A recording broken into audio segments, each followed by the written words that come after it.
जय श्री राधे राधे दोस्तों, आप सभी का आपके अपने YouTube चैनल अध्यात्म भक्ति में बहुत बहुत स्वागत है। आइए आज सुनते हैं पाप मोचनी एकादशी द्वादशी पारण के दिन तुलसी माता की कथा।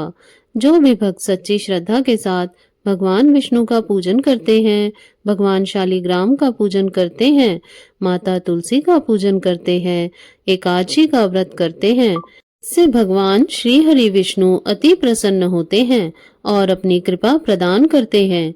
एकादशी का व्रत जो कि सभी प्रकार के पापों को नष्ट करने वाला है और व्यक्ति के जब पाप और ताप नष्ट होते हैं तो उनके पुण्य उदय हो पाते हैं और सभी प्रकार के फिर सांसारिक सुखों की प्राप्ति होती है।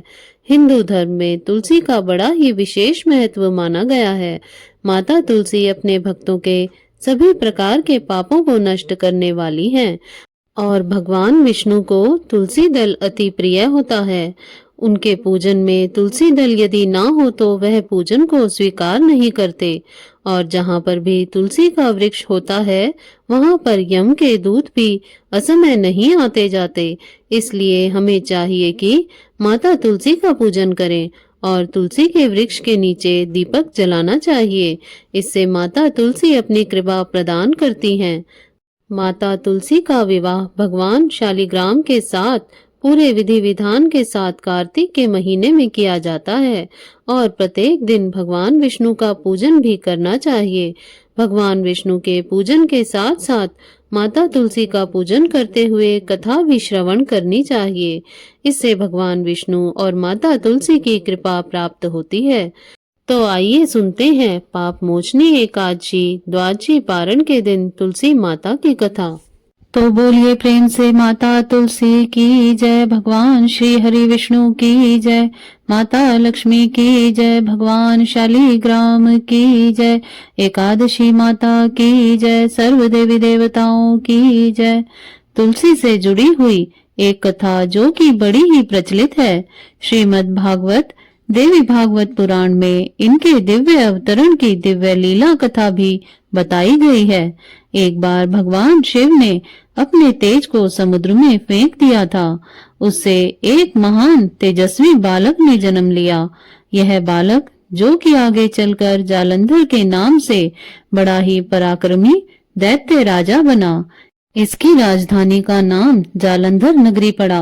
दैत्यराज कालनेमी की कन्या वृंदा का विवाह जालंधर से हुआ। जालंधर जो कि महाराक्षस था, अपनी सत्ता के मद में चूर होकर उसने माता लक्ष्मी को पाने की कामना से युद्ध किया, परंतु समुद्र से ही उत्पन्न होने के कारण माता लक्ष्मी ने उसे अपने भाई के रूप में स्वीकार किया। वहां से फिर पराजित होकर वह माता पार्वती को पाने की लालसा से कैलाश पर्वत पर पहुंच गया। भगवान देवाधिदेव शिव का ही रूप धारण कर वह माता पार्वती के समीप गया, परंतु माता ने अपने योग बल से उसे तुरंत ही पहचान लिया तथा वहां से अंतर ध्यान हो गई। पार्वती ने क्रुद्ध होकर सारा वृतांत भगवान विष्णु को सुनाया। जालंधर की पत्नी वृंदा अत्यंत ही पतिव्रता स्त्री थी। उसी के पतिव्रत धर्म की शक्ति से जालंधर ना तो मारा जा सकता था और ना ही पराजित होता था। इसलिए जालंधर का नाश करने के लिए वृंदा के पतिव्रत धर्म को भंग करना बहुत जरूरी था। इसी कारण भगवान विष्णु ऋषि का वेश धारण कर वन में पहुंचे। वहां वृंदा अकेली ही भ्रमण कर रही थी, वहां पर घूम रही थी। भगवान के साथ दो मायावी राक्षस भी वहां पर घूम रहे थे। वे जिन्हें देखकर वृंदा भयभीत हो गई और ऋषि ने वृंदा के सामने ही पल में दोनों को भस्म कर दिया। उनकी शक्ति को देखकर वृंदा ने कैलाश पर्वत पर महादेव के साथ युद्ध कर रहे अपने पति जालंधर के बारे में पूछा।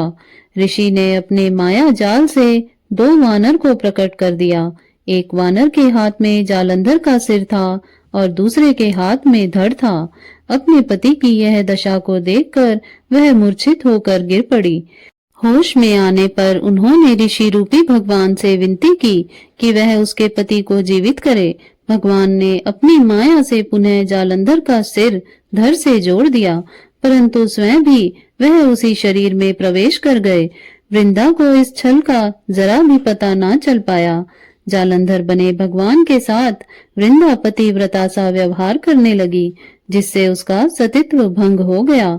ऐसा होते ही वृंदा का पति जालंधर, जो कि भगवान शिव से युद्ध कर रहा था, वह युद्ध में हार गया और मारा गया। इस सारी लीला का जब वृंदा को पता चला तो वह क्रुद्ध होकर भगवान विष्णु को शिला होने का श्राप देकर था वह स्वयं भी सती हो गई। जब वृंदा की भस्म वहां पर तुलसी का पौधा बनकर उगी, तब भगवान विष्णु ने वृंदा से कहा कि हे वृंदा, तुम अपने सतीत्व के कारण मुझे लक्ष्मी से भी अधिक प्रिय हो गई हो। अब तुम तुलसी के रूप में सदा ही मेरे साथ रहोगी। जो मनुष्य मेरे शालिग्राम रूप के साथ तुलसी का विवाह करेगा, पूजा करेगा, उसे इस लोक और परलोक में विपुल यश की प्राप्ति होगी। जिस घर में तुलसी होती है, वहां पर यम के दूत भी असमय नहीं आ जा सकते। गंगा व नर्मदा के जल में स्नान तथा तुलसी का पूजन बराबर माना जाता है।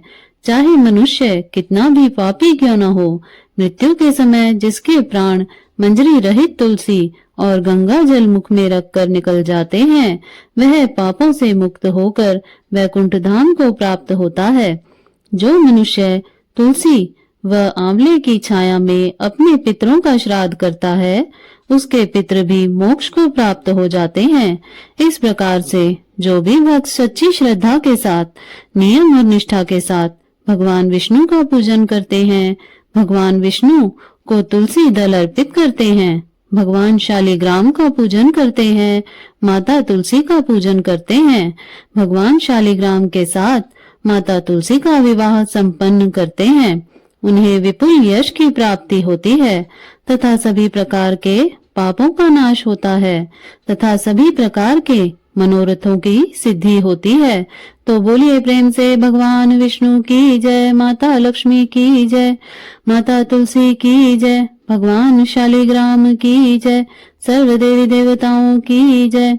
इसी प्रकार से जो भी भक्त सच्ची श्रद्धा के साथ, नियम और निष्ठा के साथ भगवान का पूजन करते हैं, भगवान शालिग्राम का पूजन करते हैं, तुलसी माता का पूजन करते हैं, उनके सभी प्रकार के दुख और कष्ट दूर हो जाते हैं तथा भगवान विष्णु की कृपा से, माता तुलसी, माता लक्ष्मी की कृपा से व्यक्ति के सभी प्रकार के पाप और ताप नष्ट हो जाते हैं तथा सुख और समृद्धि की प्राप्ति होती है। तो आशा करती हूँ आपको यह जानकारी अच्छी लगी होगी। ऐसे ही ज्ञानवर्धक जानकारियां प्राप्त करते रहने के लिए, व्रत पूजा आदि के बारे में जानने के लिए यदि आप चैनल पर पहली बार आए हैं तो चैनल को सब्सक्राइब कर लें, ताकि आने वाली वीडियो की नोटिफिकेशन आपको समय से मिलती रहे। वीडियो को लाइक करें, शेयर करें। सुखी रहें, स्वस्थ रहें। जय श्री राधे राधे।